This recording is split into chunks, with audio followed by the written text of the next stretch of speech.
সেই মূর্তি যদি আমার বাবারও মূর্তি কেউ নির্মাণ করে, আমি সেই মূর্তিও ভেঙ্গে গুড়িয়ে দেব।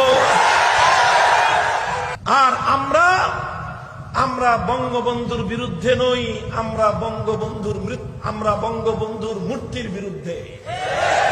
আমরা বঙ্গবন্ধুর বিরোধী নই, আমরা বঙ্গবন্ধুর ভাস্কর্যের বিরোধী। এখানে শাক দিয়ে মাছ থাকার অপচেষ্টা করবেন না, শাক দিয়ে মাছ থাকবার পায়তারা করবেন না। কথা বলবেন পরিষ্কার ভাষায় বলেন। আবার পরিষ্কার বলছি, আমরা ভাস্কর্য বিরোধী, আমরা মূর্তির বিরোধী। সেই মূর্তি যদি বঙ্গবন্ধুর হয়, সেই মূর্তির বিরোধীও আমরা।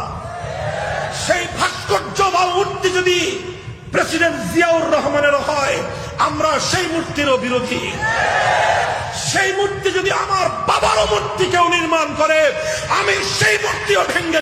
আমি মনে করি যে এই জাতীয় জাদুঘর যে অবস্থায় আমি দেখলাম, আমার কাছে মনে হয়েছে এটা আরো অনেক বেশি সমৃদ্ধ করার জায়গা আছে। ইসলামে প্রাণীর যে মুখাবয়ব, সেটাকেই মূলত নিষিদ্ধ করা হয়েছে। যে শহীদ, আমরা তাদের মুখাবয়বকে বাদ দিয়ে অবশিষ্ট যে দৃশ্যগুলো, সেগুলোকে চিত্রিত করার জন্য পরামর্শ দিব। সেখানে খুব বেশি পরিবর্তনের প্রয়োজন হবে না। ইসলামে প্রাণীর যে মুখাবয়ব, সেটাকেই মূলত নিষিদ্ধ করা হয়েছে।